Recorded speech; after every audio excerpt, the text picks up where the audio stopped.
Good evening, welcome to Ox News. I'm Michael. And I'm the co-host, Paul. Today we have a special report coming from ancient Greece. Yes, quite indeed. According to local sources, a Greek mathematician, physicist, engineer, and astronomer named Archimedes prevented a Greek king from being ripped off.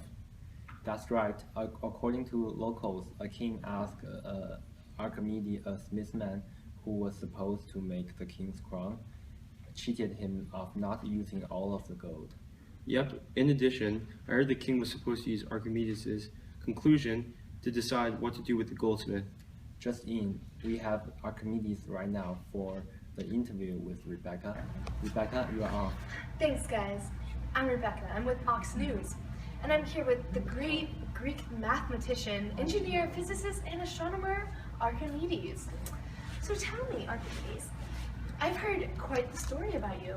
How did you develop your principle that's so well known today? Well, you see, Rebecca, my good friend, the King of Syracuse, King Hiram II, he'd ordered a new crown for himself, as kings do, but he was worried that the blacksmith who made it for him, that he hadn't used 100% gold in this crown. And so he approached me and he said, Archimedes, I need you to take my crown and tell me if it is in fact made out of 100% gold. Tell me, Archimedes, do you still have this crown? You know, Rebecca, I actually do. And I brought it here with me today. Special treat for our audience. To show everyone.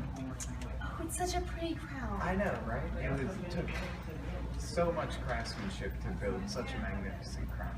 I can see that. But, so, being that it's a crown made of, in theory, all gold, it was quite expensive, and so my issue was I couldn't damage the crown in any way, so I couldn't melt it down, look and see what was in it. So I had to figure out a way to determine if they had used some other metal along with the gold to make the crown. And I tried for days and weeks, and I wasn't having any luck figuring out what I could use to figure this out. And one of my servants, they came into my workshop and insisted that I take a bath. It had been several days before I had last cleaned myself. And so the bath is drawn and the water is filled up right to the top. And as I get in, I notice that some of the water spills over the side. Ooh, I bet that made a mess. It did, but you know, what was amazing is that it all finally clicked for me. I actually ran back to my house, through the streets yelling, Eureka, I've got it. Interesting. And so what I figured out was that different objects will displace different amounts of water based on their weight. And so what I did was I took a piece of silver, a piece of gold, and the crown, and I filled 3 containers up with water all the way to the top, and I submerged each of the 3 items in. And when I pulled them out, I measured how much water was removed from the container. I've been calling it water displacement. Ah, I see. And I looked and I saw more water had been, the crown, had displaced more water than the gold, but not as much as the silver. Uh-oh.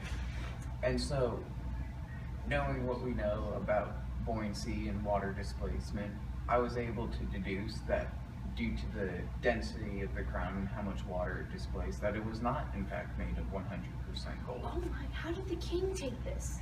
The king was not a happy fellow. He, I can only imagine. I'm not for sure on this, but I've heard that he actually sentenced the blacksmith to death, so... Such a powerful story. But what good has this principle done for us today? I mean, can you imagine if you had never, actually discovered this, what we would have today? I mean, it's just so important today. Like when we're making ships, when we want to make sure they float on the water and not sink, we have to make sure they have the right buoyancy.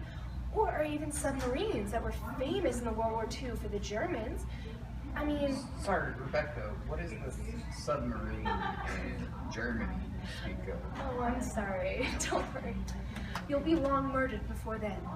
Back to you guys. What? Thanks, Rebecca. Now we're going to do an experiment of Archimedes' principle that he did during the 3rd century BCE. This is the crown, and now I drop it in here.